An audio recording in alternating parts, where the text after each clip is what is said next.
Je vous demande de faire de ce 30 juin 1960 une date illustre que vous garderez ineffaçablement gravée dans vos cœurs. Congo, Congo nde mboka, mboka ngo mokengeli, koi, mboka ngo mokengeli, léopard. Comprenez mon émotion. Mikolo tosekanaki na mosolo ya mboka Congo ekoki. Tofungwani misolelo, tomoni bozoba nyonso tosali. Oya kobongisa Congo avenir, ebongi tosala. Congo, bokomona pamba, lobi, bokolula yango. Na sepelaka komona bino ebele boye liboso ya ba poste téléviseur na bino ba oyo bozwi sous occasion malamu ya kolanda Info Plus HD ya mokolo ya lelo.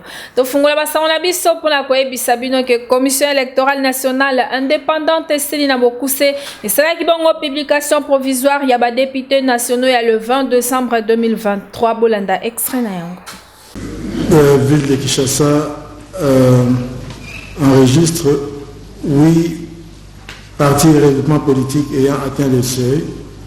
Il s'agit de UDPS Tshisekedi, ACPA, AFDCA, MLC, 4AC, LP, ANB, AACPG. Circonscription électorale de Bandalungwa, Mouyaya Katembo Patrick, ANB, circonscription électorale de Barumbu, Amiso Yoka Lumbila Bob, AACPG, circonscription électorale de Bumbu, Karomon Kilala Pepito, ACPA, circonscription électorale de la Gombe, Lukwebo Musengo Fiston, AFDCA, circonscription électorale de Kalamu avec 2 sièges, Kabasele Tubajika Mike, UDPS Tshisekedi, Osango Senga Lambert 4AC, circonscription de Kassavubu, 1 siège, Kongolo André, AFDCA, circonscription électorale de Kimbanseke avec 5 sièges à pourvoir, sont élus Mubenga Lumba Lapati, AFDCA, Mbuta Sangupamba Levi 4AC, circonscription de Ngaba, 1 siège, Bolokole Lombo Mon Plaisir, MLC. Tozongana no sima muke na weekend oyo boyeba ke inda kimabe na stade de martyr pour na investigation ya président Félix Antoine Tshisekedi Tshilombo pour na deuxième mandat na Eplamedi Kibwana alobeli yango. Président Félix Antoine Tshisekedi Tshilombo azwaki ba fonction na ye officiellement pour la deuxième mandat lokola président de la République démocratique du Congo le 20 janvier 2023 boyeba que après taki serment liboso ya cour constitutionnelle na audience solennelle moko public pe foraine oyo ezalaki organisé na stade de martyr ya Pentecôte. Sima ya prière œcuménique, chef de l'État juraki liboso ya Nzambe pe nation ya kotala pe ko défendre constitution, ba loi ya république, ko maintenir indépendance, intégrité à territoire naye, ko sauvegarder unité nationale, ya ko kambama pona intérêt général pe respect à ba droits humains. Moi, Monsieur Tshisekedi Tshilombo Félix Antoine, élu président de la République démocratique du Congo, je jure solennellement devant Dieu et la nation d'observer et de défendre la Constitution et les lois de la République, de maintenir son indépendance et l'intégrité de son territoire, de sauvegarder l'unité nationale, de ne me laisser guider que par l'intérêt général et le respect des droits de la personne humaine. kasi na suka ya sermon na ye boyeba ko président Félix Tshisekedi Tshilombo azwaki ba symbole ya pouvoir epai ya président ya haute cour pe ba symbole ya pouvoir traditionnel epai ya ba autorité coutumière. Na discours inaugural ya second mandat na ye, chef de l'État alobaki que aza conscient na nyonso oyo peuple ezozela pe a rappelé qui 6 engagements majeurs pour le deuxième mandat oyo. Création ba misala to pe ba emploi ebele, kobongisa pouvoir d'achat, sécurité pour na bato nyonso, économie moko ya malamu pe kitoko, kozwa accès na ba service de base pe ba service public moko ya makasi. Asukisaki na koloba que a s'engager na nyonso oyo eza na pouvoir na ye po ete ba erreur ya kala e bandela malisusu te pour que ba action nécessaire ya avancement ya mboka ezwama timia. Bosimba pe boyeba que cérémonie ya investiture oyo esalemaki liboso ya plus de 80 000 Congolais pe na kati na bango ezalaki bongo na 30 délégations oyo utaki na bamboka ya libanda pe 20 bazalaki conduit epai ya chef de l'État na gouvernement. Pe cérémonie yango ezalaki bongo clôturé na ba défilé ya ba force ya défense pe ya sécurité. Totika kaka na investiture ya président Félix Antoine Tshisekedi Tshilombo, rédaction ya Info Plus HD proposé bino extrait ya discours nae. Chers compatriotes, j'ai appris à communier avec vous et à mieux vous connaître dans ce qui vous anime autant que dans ceux qui constituent le lot de vos principales attentes et préoccupations. J'ai conscience des attentes que peuvent susciter le chômage, la création d'opportunités d'emploi pour les jeunes, les femmes ou encore les personnes vivantes avec handicap, l'autonomisation et la promotion des femmes dans notre société, de même que l'inclusion et la protection des personnes les plus vulnérables. Tout comme j'ai conscience de vos attentes relatives à l'augmentation du pouvoir d'achat, la stabilité du franc congolais, la création d'une véritable industrie qui pourra concourir à la réduction de la dépendance de notre économie aux importations, notamment celle des biens et des produits de première nécessité.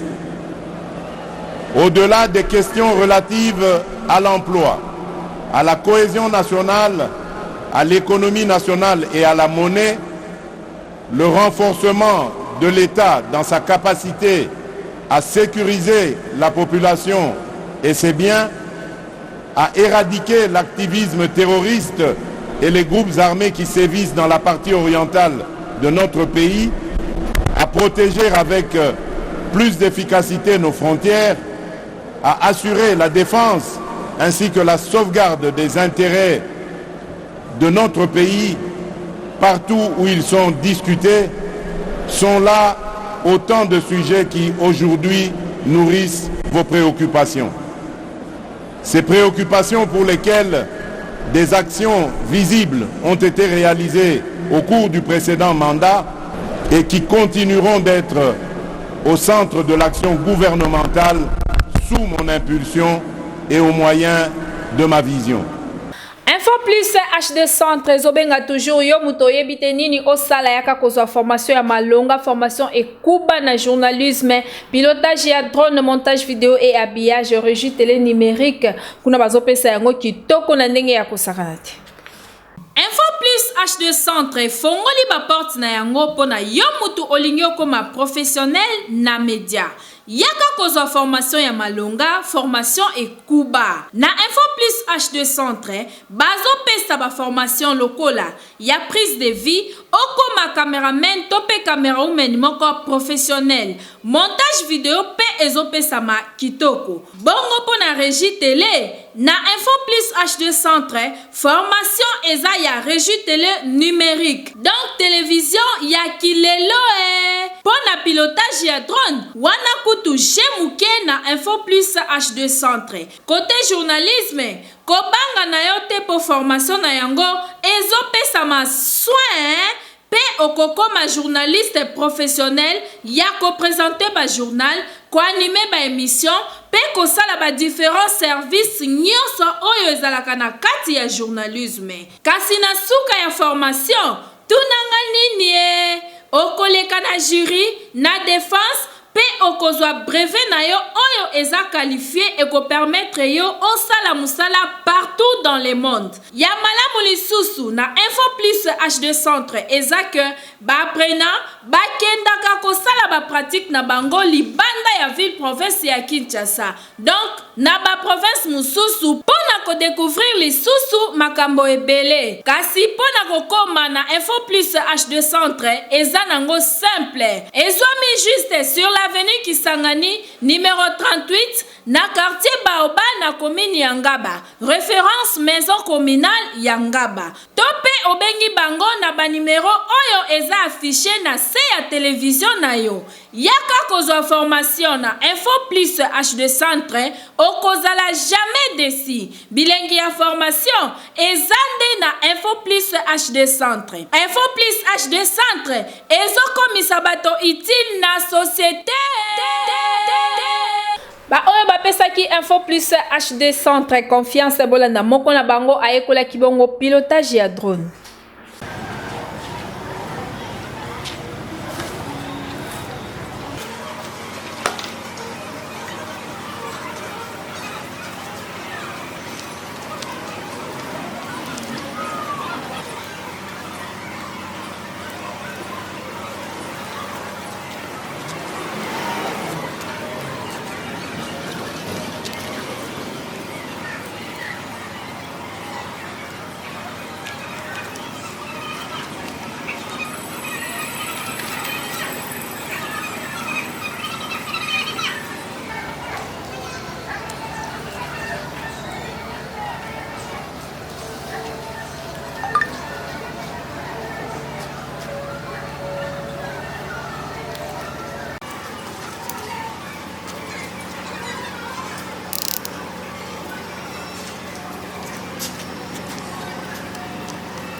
oyo bouti komona na bouti ko monter ba hélice nanga na drone na tie batterie nanga pe na zui téléphone na connecter yango na radio comment et etikali na vérifier signal ya GPS avant décollage ya drone.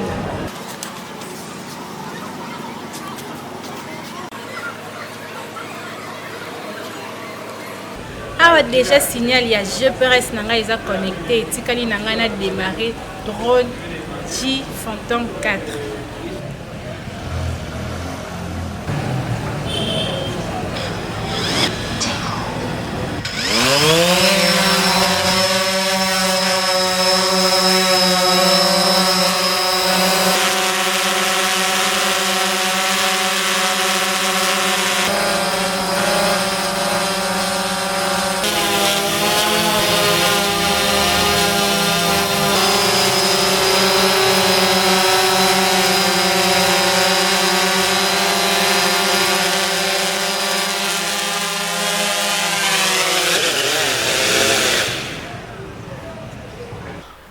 Sous l'investiture, il y a président Félix Antoine Tshisekedi Tshilombo pona koyebisa bino que soirée de gala moko esalemaki bongo na amphithéâtre ya centre financier kuna na Kinshasa. Na sima ya investiture ya président Félix Antoine Tshisekedi Tshilombo boyebaki couple présidentiel elongo na ba invité na bango bazwaki bongo part ya ballet national oyo ezalaki organisé na soirée wana na amphithéâtre ya centre financier ya Kinshasa. Bosimba ke ezalaki bongo na 100 jeunes artistes congolais oyo bautaki bongo na 26 provinces ya République démocratique du Congo pona kolakisa batala na bango. Bondimelanga que ba agrémenté vraiment soirée de gala liboso ya ba invité ebele ya chef de l'État tomona équipe lisusu président ya Congo Brazzaville excellence Denis Sassou Nguesso pe ba invité mususu ebele bazalaki wana. En tout cas ezalaki kitoko makasi pe batu nyonso bazalaki wana batondaki na esengo ya komona ndenge 26 provinces ya République démocratique du Congo ba honorer président Félix Antoine Tshisekedi Tshilombo pona deuxième mandat na ye pe ba honorer lisusu culture congolaise. Kasi tomona ki pe lisusu ba membre ya gouvernement congolais bazalaki wana lokola deux présidents ya deux chambres ya parlement pe ba invité de marque mususu bazalaki ebele kaka pona kosepela investiture ya président Félix Antoine Tshisekedi Tshilombo pona deuxième mandat na ye. Pour le deuxième mandat, il y a président Félix Antoine Tshisekedi Tshilombo, reporter, il y a Info Plus HD Bakita qui n'a dit là pour la population. Bon, la réaction na bango. C'est pas le point à président où tu voté. Ndenge chance et souris que yeli susu. Souci na biso ezakaka ke atala na social. Tozo beta penza c'était makasi na social. Pour biso pena ba mama to kokate, surtout biso ba veuve oyo. Tozo kokate, VHR. De l'eau beaucoup sommet l'eau qu'on a 1000 francs au kende kune comme 2000 mois bénéfice ni sauter zéro kende moyen tout s'en sortir exact atteindre la biso vie sociale atteindre la biso banzela ndenge zo beba donc il m'a camouflé zo simbate le ko la topé c'est sous deuxième chance na deuxième mandat en tout cas yepé akanise la biso asa la biso pe malamu pe to ko sepela po biso pe to voter na motema moko nde souci na biso nde yango to so talela eka Fatia za mwana mboka. Parmi bango nyonso baza banguni kaka contre biso. Fati aza mwana mboka. Na ba kokoso na ba rond-point ba tourner biso tozoko baloka na rond-point ndenga lobelaki yango na dernier jour wana avant ouverture la campagne alobaki eloko ya tina bakale meya bimi asali moi quelque chose oyo to moni na miso. Soki ba pesi mandat oyo eza sain mandat moko ya kitoko azioyo. Akosala eloko moka koleka aza présent auto voter biso moko vraiment na volonté na biso peut bâtir en place vraiment to sepeli makasi po soko zwaki na yote ndima na zwaki te o luka midi 14h yenda leki to voter ndeye président Fatia betu ba coach belé donc na mboka oyo fait Fatia tika la kaka nga pona nga kutu mutu roi Fatia faut basa les monuments ko les changer parce qu'ils ont mérité que za président ya mboka oyo tina ti on dit eloko mo ba congolais faut comprendre les années. Au moment du président Kagame, si a menace à mboka na biso, ba Rwandais ba marchera pourquoi? Parce que ba comprendre là azap on a intérêt na bango. Donc nous les Congolais aussi, il faut tika la même et loko ya tika Fatia tika la mboka na biso parce que Fatia na idéologie ya kosunga Congolais. Vous comprenez? Na sepeli ndenge Félix azana deuxième mandat oyo en tout cas to senga ka nzamba sunga pour la vie sociale ndenge dollar ezo mata to za posa dollar kita kolia la biso ezala bien batuba se sentir libre pour la kofuta banda pour la ko déplacer. Deuxième journée ya CAN Côte d'Ivoire boyeba ke balopar ya République démocratique du Congo babeta ki bongo na Maroc pe ba reporter ya Info Plus HD bakita ki nanzela pona ko tuna réaction ya population par rapport ya match wana bolanda bango na micro ya Plamedi Kibwana. Alaga ne seconde to sali match nil match beta minango bien. C'est plat technique et tous allez na biso bien. Malgré penalty to rataki mais maramno c'est les gars qui n'ont bien. Tous c'est une victoire pour tous à qualifier. To bipe to kozala na victoire. Match à lobby les gars n'ont bien. To beti bien malgré que to sali nil na biso salaki. Mais la bande c'est la match to beta na Tanzanie to bobisi. Espoir ezali que to gagner Tanzanie mais bakambo afanda nana. Et avant nana ala attendre j'étais na match Nicolas avant nana. Tout tenter dans le neuf ce soir là. Match les gars il le match to beta qui vraiment bien. Équipe est beti bien mais muto abomi biso za bakambo. Pour ceux qui bakambo cha penalty oyo arataki wana mais to linga to sa qualification mais courage la ba joueur na biso ba continuer ko beta to ça espoir ya que non match oyo ko ya. To se qualifier na match wana 3 points wana moyen ko ratango ezate photo ça l'effort. Tous ont 3 points pour être non, tous ont victoire, tous se qualifier. Mais courage n'a pas joué en abisso, bah bêta qui bien match vraiment il gagne bien. Oui si déjà c'est normal. Pour le système de jeu, to bêta vraiment bien.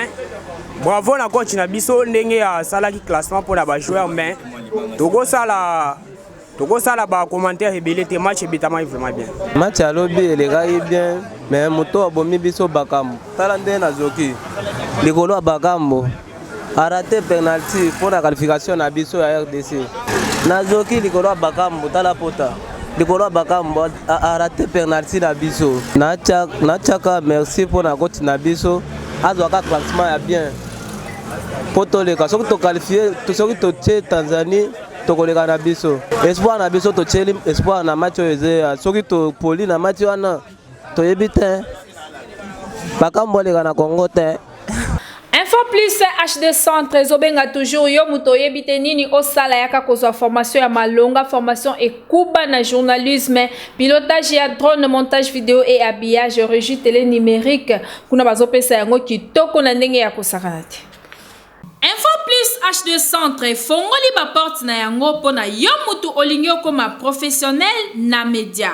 yaka kozwa formation ya malonga, formation ekuba. Na Info Plus H2 Centre, bazo pesa ba formation lokola ya prise de vie, okoma cameraman tope camera woman moko professionnel, montage vidéo pe ezo pesa ma kitoko. Bongo po na régie télé. Na Info Plus H2 Centre, formation eza ya régie télé numérique. Donc télévision ya kilelo Pour na pilotage ya drone, wana kutu jemuke na Info Plus H2 Centre. Côté journalisme, kobanga na yo te po formation na yango ezo pesa ma soin pe okokoma journaliste professionnel ya ko présenter ba journal, ko animer ba émission pe ko sala ba différents services nyonso oyo ezalaka na kati ya journalisme. Kasi na suka ya formation, tunanga nini okoleka na jury, na défense pe okozwa brevet na yo oyo eza qualifié et ko permettre yo osala musala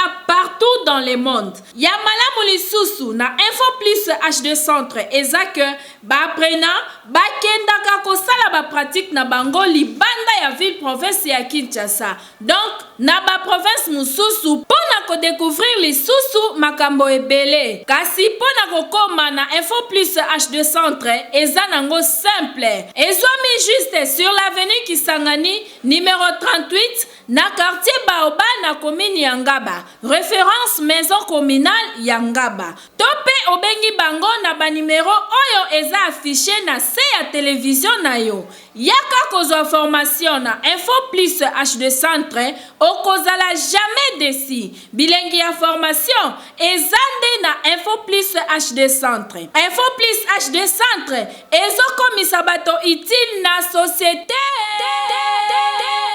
Obelaka otambola ba hôpitaux ebele oswaka lobi kote tika na ebisa que centre hospitalier Kafek ezobenga yo kuna bazobikisa ba maladie ebele surtout ceux qui ont empoisonné kende kuna jamais okozala déci. Dans le centre hospitalier Kafek yango hôpital oyo na yebisa kiyo mema ngai papa ndemo okusa solution za la kimia kisasa basela kate ata bamoni mutata malade nzambi kaka kwa lusolo vous allez poser tout le monde docteur ça la fiche à consultation problème ça t'es pas passé hein Superman âge une année et demie on pas âge na yote papa ça na mbula ngana yebeli azala 48 et demi est-ce que you got to température ah c'est soit papa attention petit douce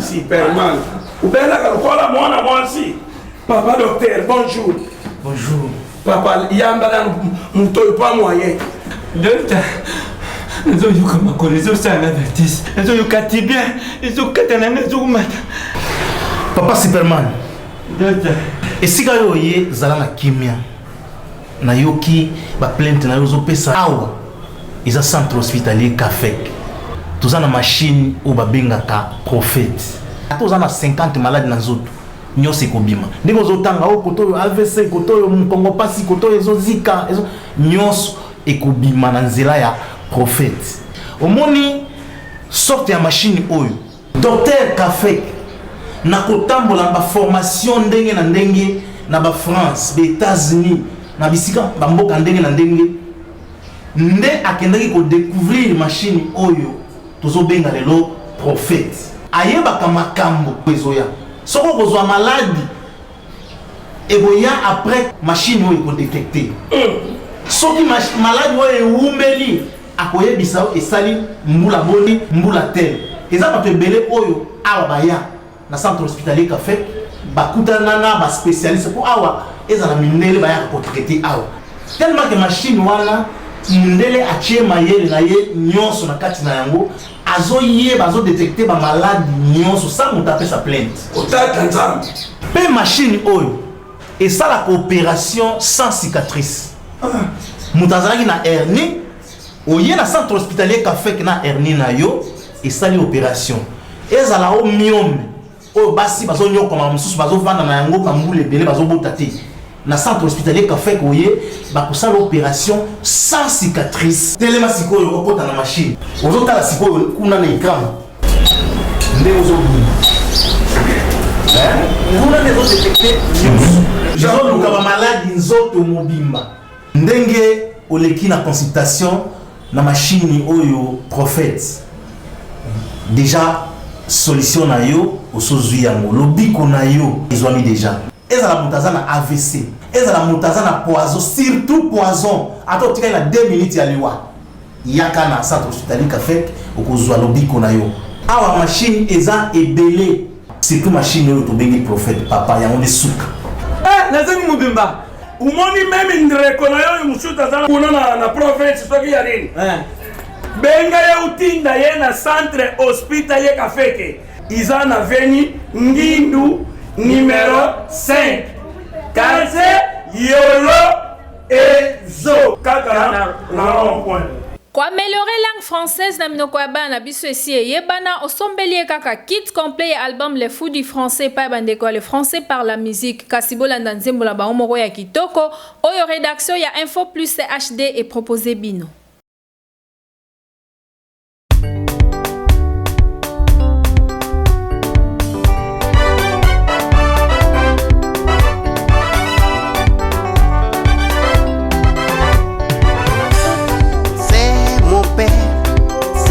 Ma mère, ce sont mes parents.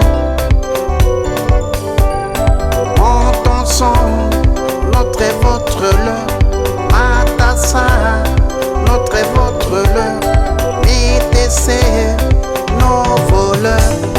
Mon sang, notre votre l'air, ma tassa, notre votre l'air, mes décès, nos voleurs.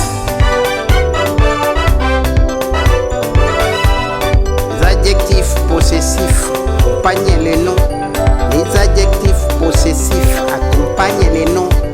Les adjectifs possessifs ont l'idée d'appartenance. C'est mon père, c'est ma mère, ce sont mes parents. Mon sang, notre et votre leur, ma tassa, notre et votre leur, mes décès, nos voleurs. Mon sang, notre votre l'air, ma tassa, notre votre l'air, mes décès, nos voleurs. Les pronoms possessifs remplacent le nom. À qui appartient ce livre? C'est le mien. Ces cahiers, c'est le tien. À qui appartient la gomme? C'est la mienne. Le mien, le tien, le sien, le nôtre, le vôtre, le leur. Le mien,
tokomi na suka ya édition na biso ya mokolo ya lelo. Merci na confiance pe fidélité oyo bozana ngo ya kolanda biso tango nyonso. Merci na Plamedi Kibwana oyo azaki na sima ya caméra. Un grand merci na les valables motomoko bien na bakisela papa social na pesi mbote na papa Evi Makuba kasi soki Jésus Christ nzambe ya pasteur acheté lita ayete ngai na bino tokuta na kaka awa.